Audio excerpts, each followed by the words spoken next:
Yes, Gabe, I think we're recording, mate.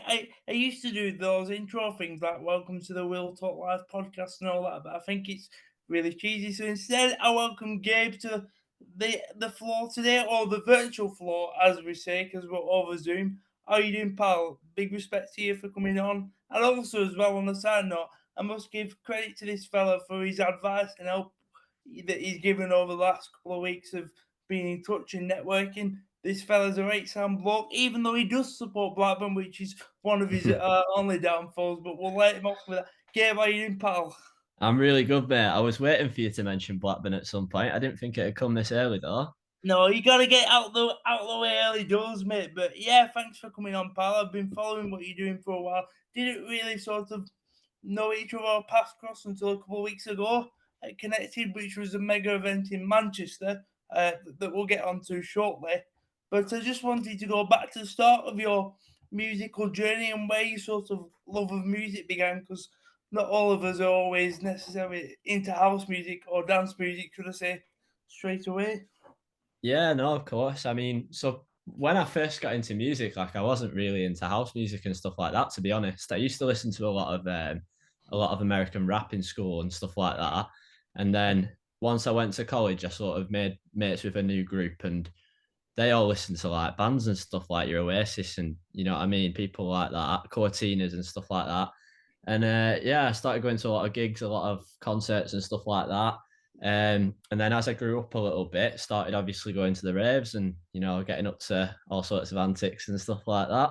And then from there, yeah, just became much more involved in the dance scene and not don't really go to too many gigs anymore. I go to the occasional one, don't get me wrong.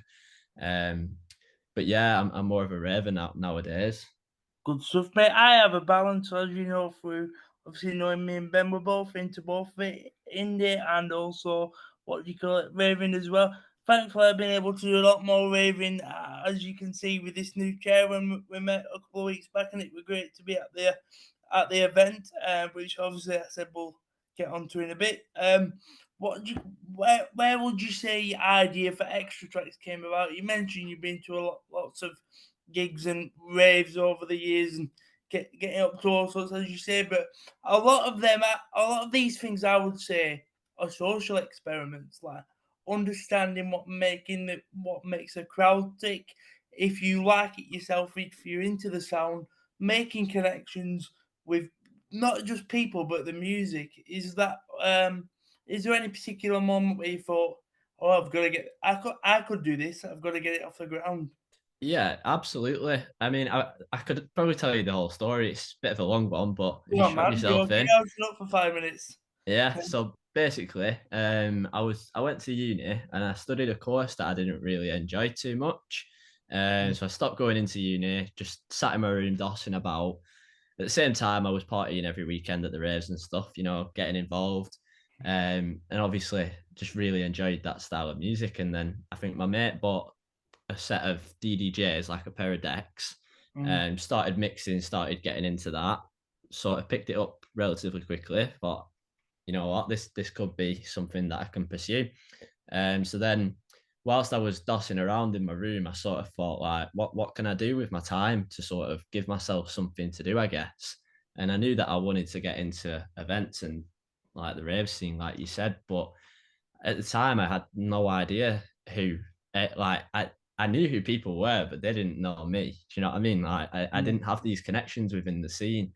Um so yeah, what it started as essentially, it started as X Techno 42. That was the original name. Um and basically what it was me posting videos of DJs and you know like clips of like Marco Carola or Jamie Jones playing at Warehouse Project or something like that. Um, and then I started gaining a few followers from doing that, and then I basically started seeing all these smaller DJs on Instagram, and I started posting their videos as well, and I realized that as soon as I started posting theirs, they were following me back and messaging me and asking me to post stuff Mm. for them and stuff. And then sort of built the relationship with them over time. I'd say that's where my main network sort of came from. And then after a little while of doing that, I sort of thought like, hang on, I've got an audience here. I've got loads of DJs who I know now. Why don't I start sort of outputting instead of promoting other people? Yeah. So yeah, that's when it sort of changed over to XtraTrax as it is today. And then yeah, we basically started releasing guest mixes, regular releases on the platform, like actual music. And then more recently, well, I started the events in 2021, but I didn't do one for quite a while after that. Yeah. It was until 2023 when I actually started picking it up again. But now, obviously, we're going full throttle with it, and it's really mad, to be honest. I think where it's come from to where it is now. I wouldn't necessarily say I've got a massive platform. It's nowhere near where I want it to be for sure. But yeah, it's crazy when you see the analytics and stuff, like the listeners and where they come from and stuff. I've got people in every continent of the planet, essentially, like people in South America listening, people in Africa listening, people in Europe and Asia and stuff like that. Like everywhere there's people listening to the music, and it's pretty surreal, to be honest with you. Would you say in those moments of sort of solitude when you was figuring out what you wanted to do and where you were going next, helped you sort of form this idea? Because I know that that was the case for me when I left college. Because my brain's very up and down, as I told you before, and I sort of realized I sort of needed to find a new direction and a new purpose. So I got into exercise, and purposely doing hard things is how I sort of control everything. You know what I'm not saying that's the case with yourself, but finding a purpose, and it feels like you found your purpose with XtraTrax just through building up those connections, as you say. Absolutely, yeah. And I'm one of the very few people in the world who's really found the passion early on, and I feel very blessed to have that sort of. I feel like it is definitely a blessing, the fact that I've found what I want to do and what I want to hopefully do for the rest of my life. One day I'll turn it into a full-time career, hopefully.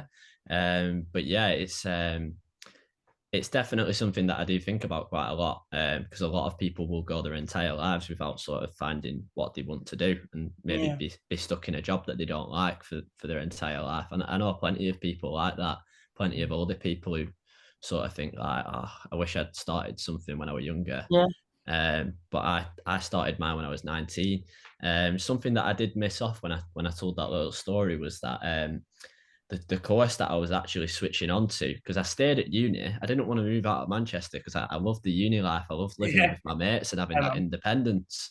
So I wanted to stay at uni. That there was no doubt about that. But it was like, what do I actually change to? Mm. And I ended up changing to events management, and that was obviously, now I do the events and stuff. It is a very helpful degree to have.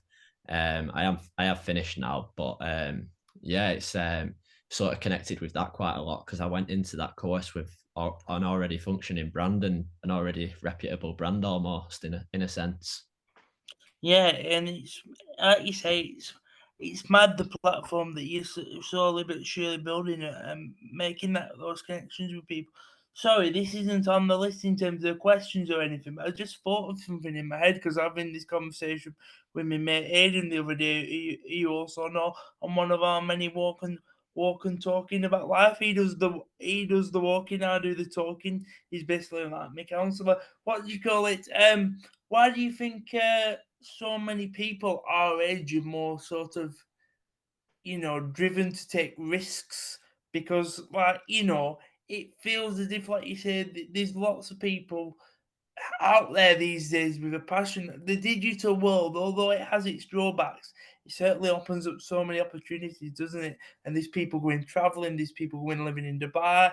I interviewed someone who's DJing in Dubai now, and it's just fair play for young people for having this level of ambition. I'm not saying older people don't, but our parents was perhaps taught by their parents, stay in school, get a job in a factory, and just live paycheck to pay. Do you get what I'm trying to say? Yeah. Absolutely, yeah. I think in general, obviously, social media has played a huge part.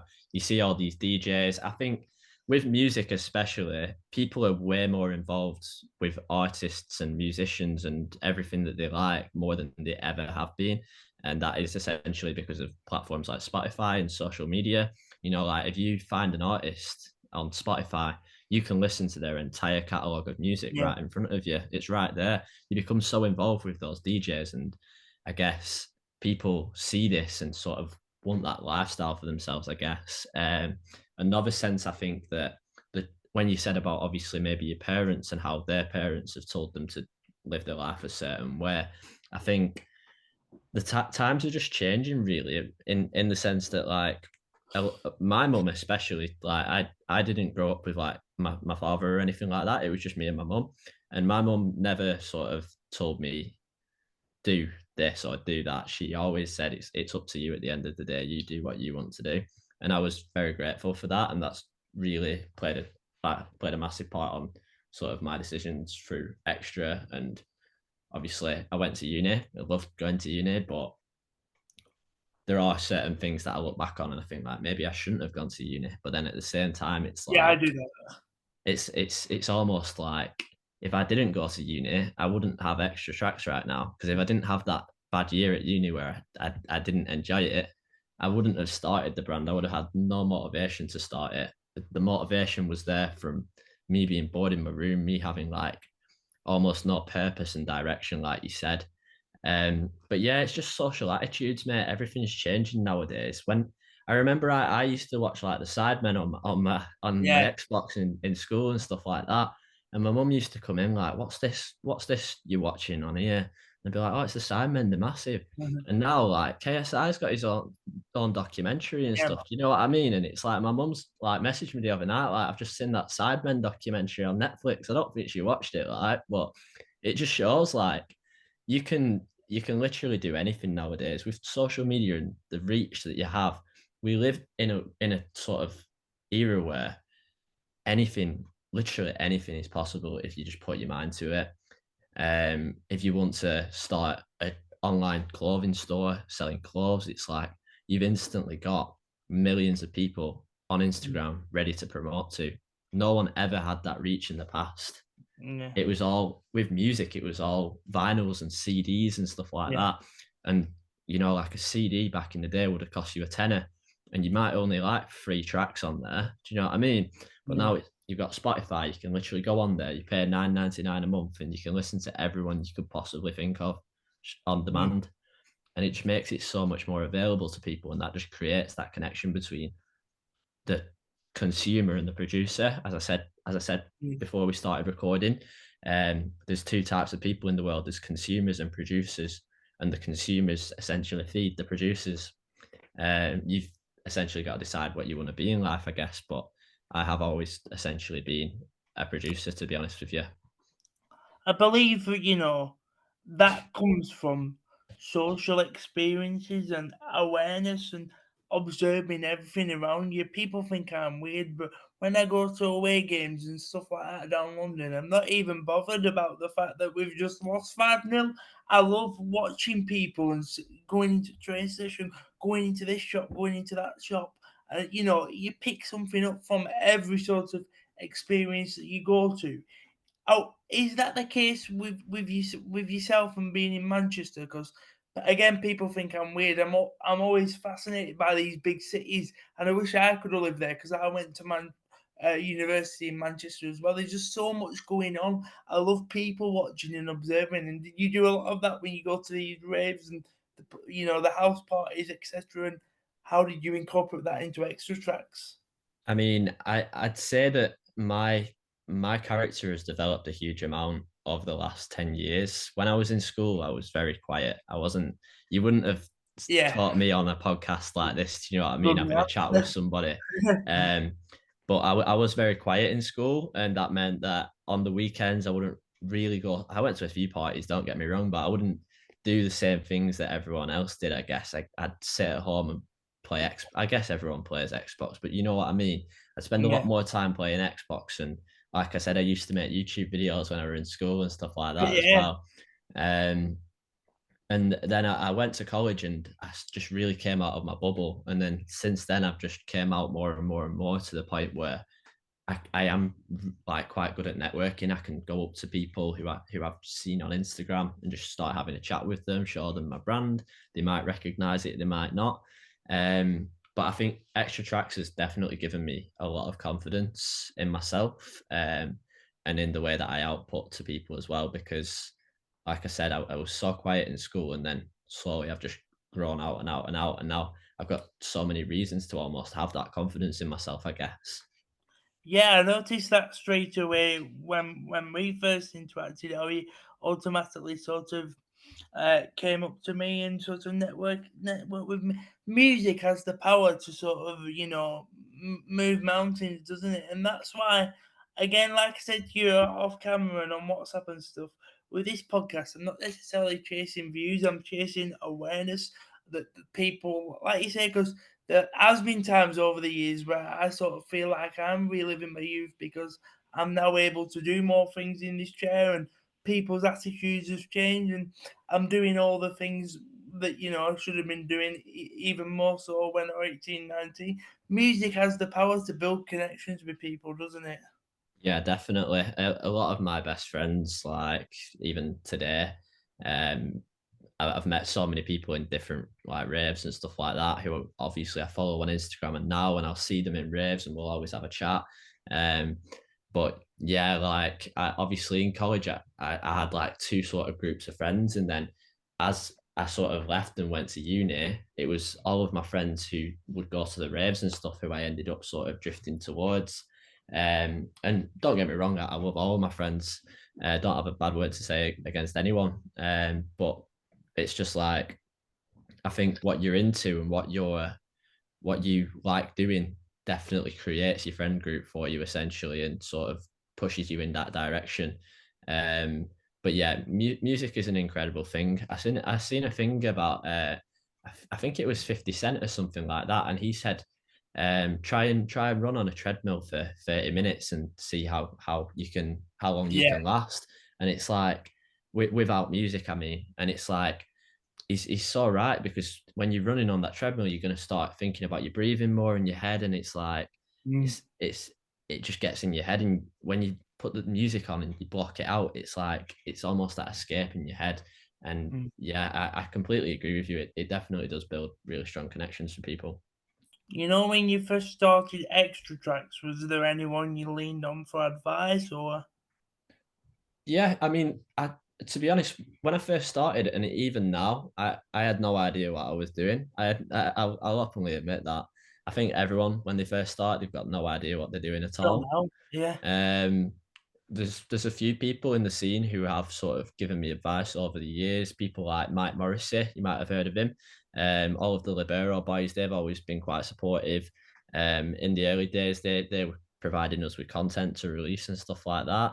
And I don't know how I managed to sort of swindle that, because they were really big, and they're really big now, like they're massive now. But at the time, they were like the next big thing in Manchester.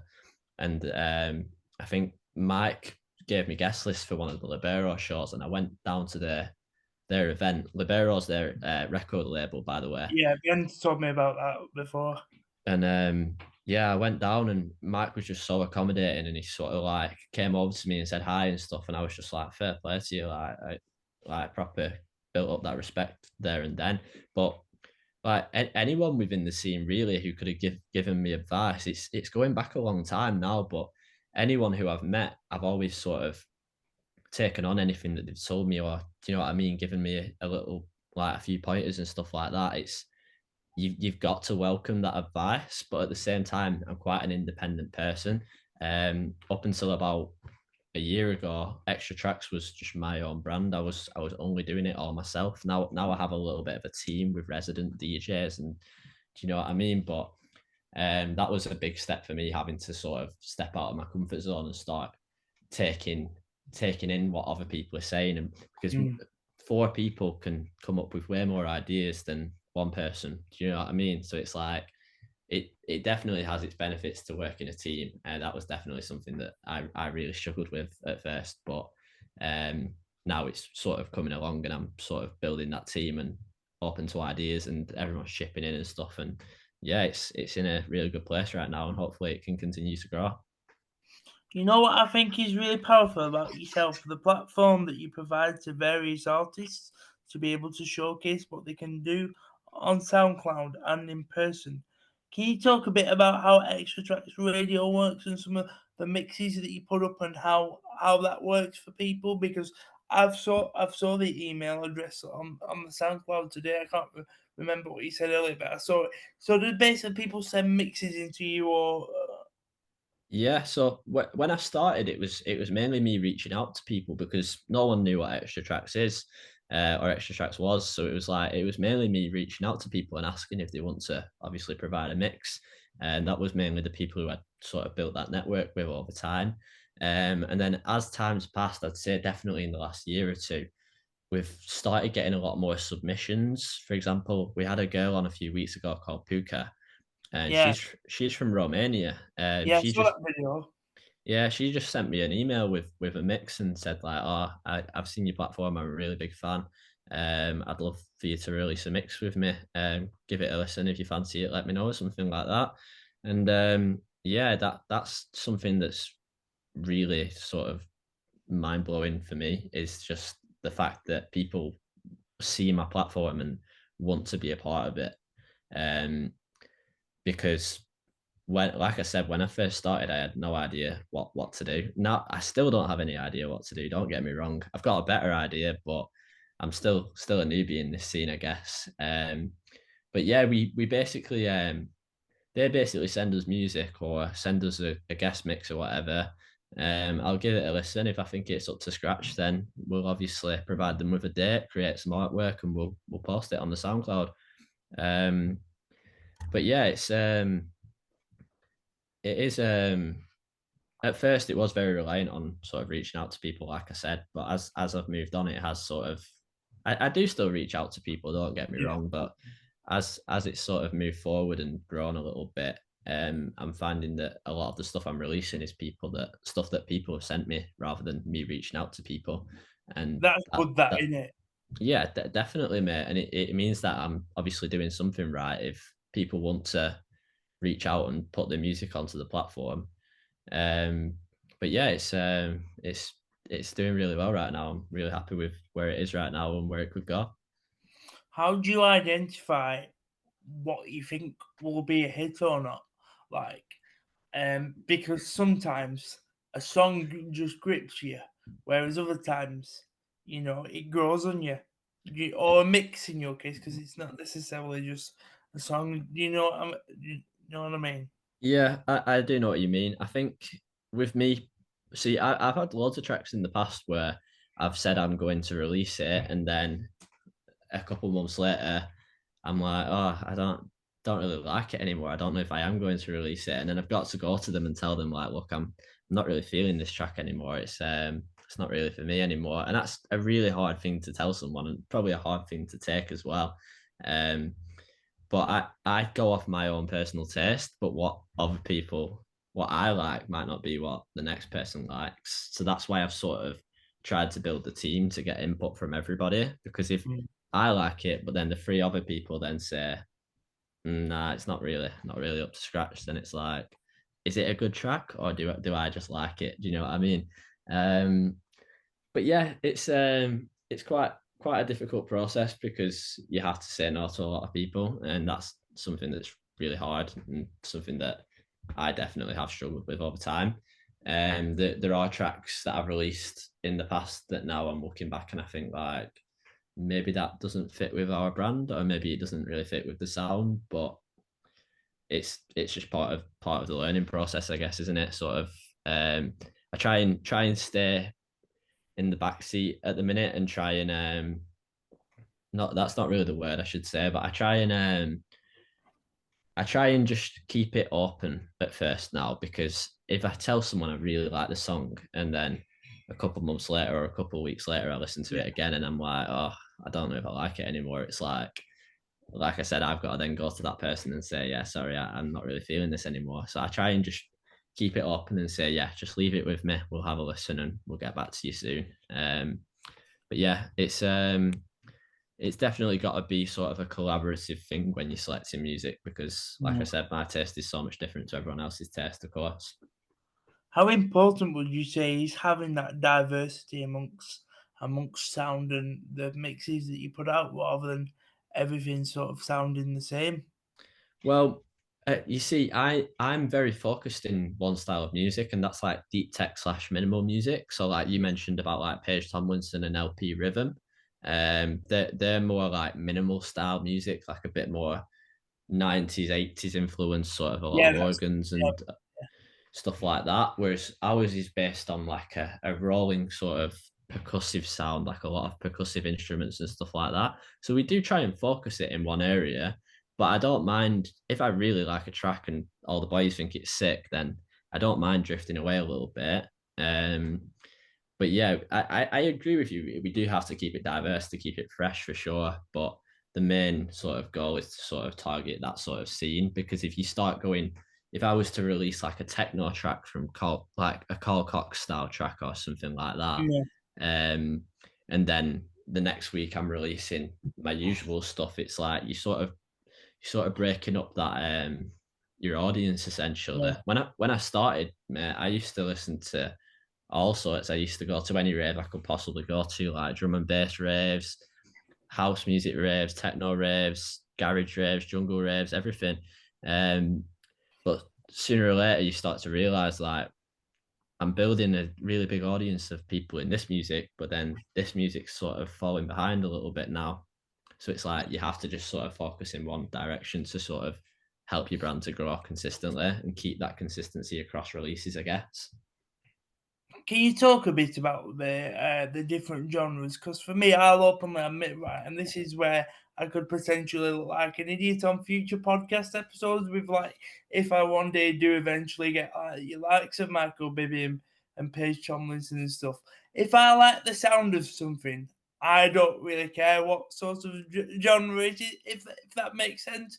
Yeah. Obviously, you as a producer and other producers do have to think about that, but what's the difference, albeit briefly, if you don't want to go into it too much, between the different genres of dance music? Would you say, like you said, yours is more deep tech, etc.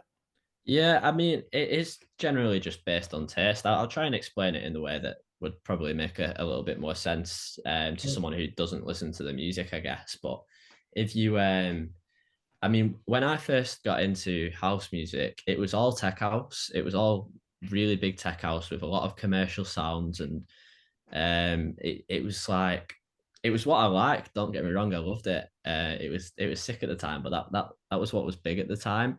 Nowadays, you are pushing more into tech house is a little bit behind now, and then you're pushing more into the minimal music, like your Paige Tomlinsons, your LP Rhythms, Chris Stussy, like people like that. And then our music, like deep tech and stuff like that, is more like your Marco Carolas, your yeah, Ilario Alicante, people like that, I guess. But it's generally just based on your taste, mate, because there's so many different sort of subgenres within those areas. There's stuff that's a little bit more hard hitting, and then there's stuff that's a bit more like percussive, like I said, a little bit of a more stripped back style with like a lighter beat. But I think the reason it's called rolling is because it's a consistent groove. It's not like these big build ups to a massive drop. It's just a consistent groove, so people can keep moving and keep dancing. And do you know what I mean? It's not like you're studying hands in the air waiting for this big drop that disappoints you because it's not that yeah. good. Do you know what I mean? It's like just a consistent sort of roll on itself. I like That that, mate. Progressive that's sounds. yeah, like Michael Bibby, for example, he's more deep tech, and I wouldn't. I mean, I have released tracks that are like more towards Michael Bibby's style with like solid grooves, his label and stuff like that. Um, but his is way more deep tech. It's a little bit more heavier. My stuff's a little bit more stripped back, a little bit more percussive influenced, sort of I don't really know how to describe it to you. It's just more driving rather than hard hitting sort of stuff, if you get what I mean. Yeah, 100%. I find that really interesting because, like I say, it's good for me to learn about it because the more DJs I get on, the more I've got to sort of expand the questions and conversation. But again, music and art is pretty much conversation and self-explanatory and open to interpretation anyway, isn't it? And one thing that I find unique about XtraTrax is the very cool artwork that accompanies the tracks itself when you put that out. Can you talk about the importance of that artwork and building that digital presence when building a brand? Because I think you're very good at this, mate. I'm not just saying this because you sat at the other end of a camera. Thank you very much. I appreciate the love, man. But yeah, branding is massive in this day and age. Obviously, throughout history, it's always been big. I guess like throughout the 90s with like, like you. I don't know if you can remember like Woolworths, for example, or stuff like Yeah, that. I used to go into town in Blackburn, and Woolworths used to be on the corner down at the bottom, and it's like identifiable. When you walk through a high street in town and you see like your boots, yeah, JD Sports, it's instantly recognizable, and you want your brand to have that sort of impact on people where if they do see your logo and do see your brand, they instantly know what it is. You try and keep the color scheme sort of similar and flowing, and make sure that, like for example, the releases, the artworks that I do, I try and keep them looking very similar. So then they look different enough to sort of be a different release, but they don't look different enough to be like, oh, who's this label? Do you know what I mean? It's like you know exactly where it's come from if you've yeah, seen something before. Um, I've always been into graphic design. Like I was saying to you earlier on, yeah. I used to do like thumbnails and stuff like that for a lot of YouTubers in the scene, like FIFA YouTubers. I used to be in like Skype groups with like loads of different big people. Like I was in one with someone called Detinio, and then I think Chunks was in one of them as well. If you've heard of Oh Chunks, yeah, drugs, yeah. I never designed anything for him though, but I used to sit in my room and do graphic design and just make thumbnails for people. I used to charge £1 a pop, so it's like I look back and I think, why didn't you charge a bit more, mate? Like these people are making hundreds and thousands of pounds on YouTube. Why didn't I just charge a little bit more? But that was sort of where I learned. I did graphic design in school. Had a really sound teacher. He was actually a Burnley fan, so we got on really Really? well. Just good crack, you know how it is. Yeah. And then yeah, I really got into it from school, and then I went to college to do it, and I hated it, mate. I absolutely hated it. I hated the curriculum and the teaching, and everything was just pants, to be honest. And I was just like, nah, I don't really want to do this. So I was doing 4 A levels at the time, so I just dropped down to 3 in second year. But those skills have always stuck with me. Do you know what I mean? Like you never really sort of forget how to do stuff like that.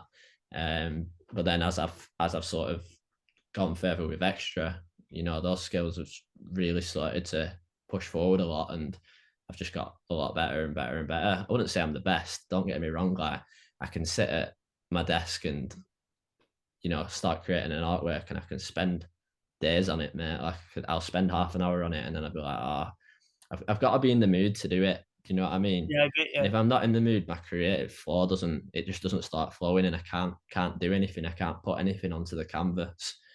So I've really got to be in the mood to do it. But recently, I've been like proper into it, and I think with me personally, I try and if I'm in the mood to it, I try and mood to do it. I just get as much done as I possibly can in that like small period of time, just so like I've got stuff ready for obviously the future, I guess. But yeah, I'd say mainly because of school, I guess. And Mr. Cowell from school, he taught me everything that I sort of know today, I guess, and I've just built on that from there.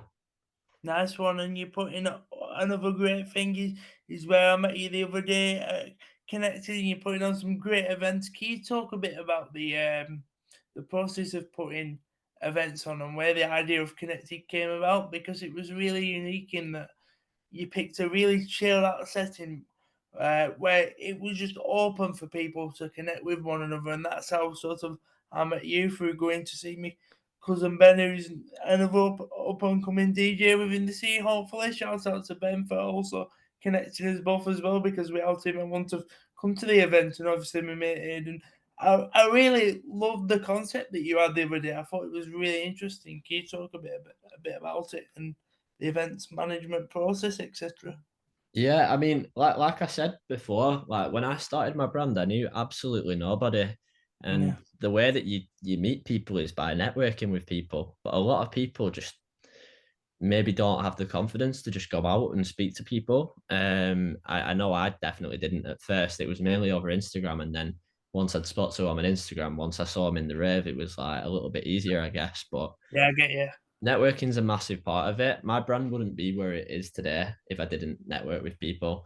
Um, I push it to everybody, everyone who wants to sort of be an up and coming DJ and sort of get going and stuff. I just say to them like, you can make the best beats you possibly can, mate. But at the end of the day, if you don't know anyone who's going to listen to them, then it's like, you, obviously people are going to listen to them if you get them on big labels and stuff like that. But I think I think that sort of base for promotion and stuff like that comes from the people that you know and the people that you connect with.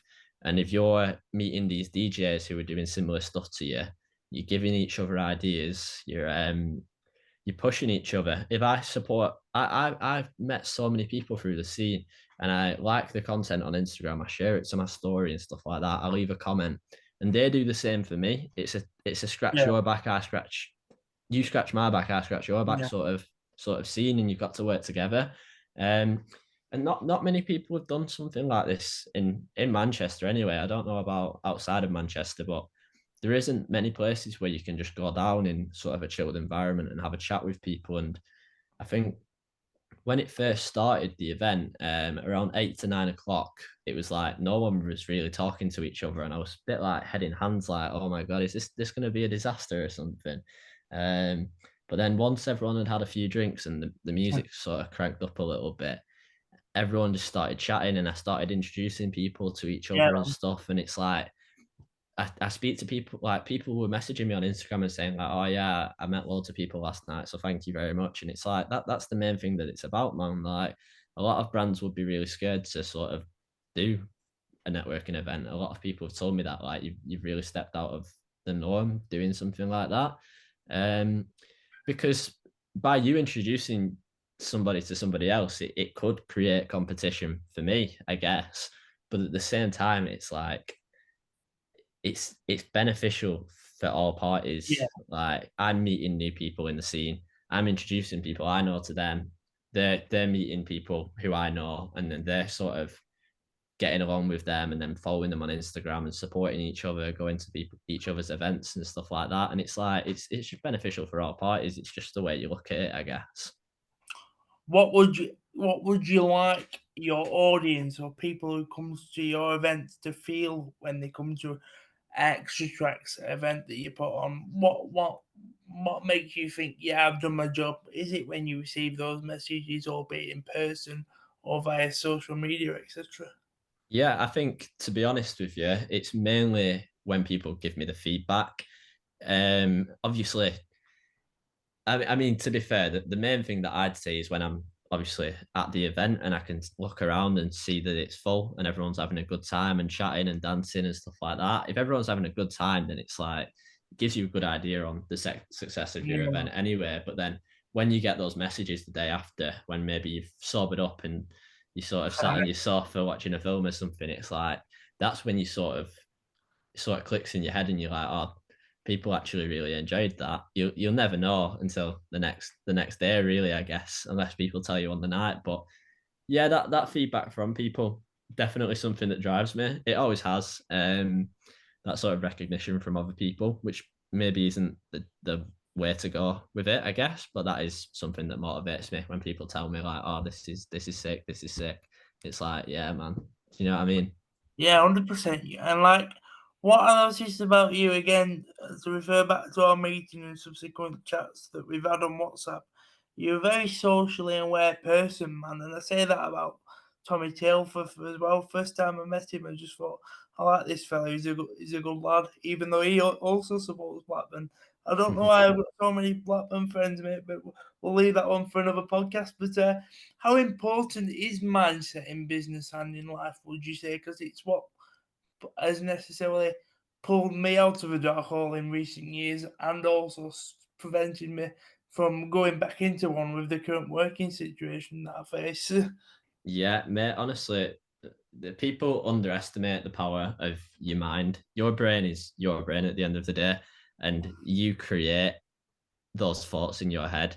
it's the way you perceive things. If something bad happens to you in life, or maybe something of an inconvenience, like I don't know, if you walk out of a takeaway and drop your chips on the floor or something like that, like something, you know what I mean? I'm just using that as an example, but like it's like you could just walk in and buy some more chips and just get on with your day and not don't let it affect you in any way, or you could walk out and get really annoyed and let it ruin the rest of your day. Do you know what I mean? It's just how you approach that situation and how you perceive things, and that's it. It's huge, mate. Like, don't get me wrong, I'm very much a preacher. I can tell people stuff and I can give people advice and stuff, but then sometimes I find myself not taking my own advice. I think we all do that, don't we? Yeah, Through the absolutely, mate, absolutely. Because you know what's right. You know what you need to do. You know what's right. You know how you need to think. But it's another thing doing it. Do you know what I mean? So it's like, yeah, my mindset is probably the biggest part in terms of driving yourself forward. If you have the right mindset, you are going to be successful. If you don't have the right mindset, you need to change your mindset, and you need to be self-aware and open to change. If you feel like if you're just saying to yourself, "Oh, I'm right. My mindset's the way it needs to be," maybe it's not. Do you know what I mean? Maybe you need to reevaluate your mindset. Um, but yeah, it is massive. It's very important, especially within the music industry for sure. 100%, and that's why you saw. That's what I've been talking about recently to people. That's why I've just left my own job, because sometimes you have to do things when you're scared. And right now, I personally am scared about the future and stuff. But you've got to continue to push forward and face things head on as much as you can, like you say, because no one's got it fully sorted out. Like I also like to say, like you say, sometimes my mum, it says, "Oh, stop preaching to people and stuff." And it is a balance to that, in it. You know what I mean? Like, no one's got it all sorted out, but I predict big things from you. And with that, where do you want to see XtraTrax go? Mate, it's a big question to ask. Honestly, the main thing that I want to do with my event is take it to Ibiza. Yeah, and I'll be there. Yeah, absolutely, man. Absolutely. We'll get you first class seats on a plane, bro. But yeah, man, that's the main goal, to get it out to Ibiza, to be able to do regular parties in Ibiza, to have a little villa in the hills, and do you know what I mean? Just be able to sort of host the after parties. And Like the business movie. Have you watched that before? It's class. I don't think I have, mate, no. But Mm, yeah, like take it to Ibiza. The main goal, to be honest, is to take it full time. yeah, At the moment, we do make money off it. Don't get me wrong; it's not a huge amount of money, but we do make yeah, money. But a lot of it just goes back into the brand. If I yeah, throw a successful event, I'm not going to see a penny of that to spend on my own life. It's all going to go back into the next event yeah, to just improve the next event, and then improve the next one and the next one. But one day when we are obviously growing and we are selling out big venues and making big profits, it's like we are going to be able to start taking chunks out of it. And that's essentially the goal, to make it full time, to quit my job. As much as I love my job, I've actually just started a new job. So, respect, um, man. and I've really enjoyed it so far. But um, the main goal for me in life is I don't want to be stuck in like a 9 to 5 job for the rest of my life. Yeah, That that restriction on you, like if you sort of work it out, you're spending like more or less like 5/7 of your life or 4/7 of your life in work, and then the rest of the time is yours. And it's like you don't want that for yourself for your entire no, life. You want to be self-sustainable. You want to be able to do something that you love and have that freedom to just do what you want, essentially. Um, and that is essentially the goal, to take it full time, to grow it out, to grow globally and internationally.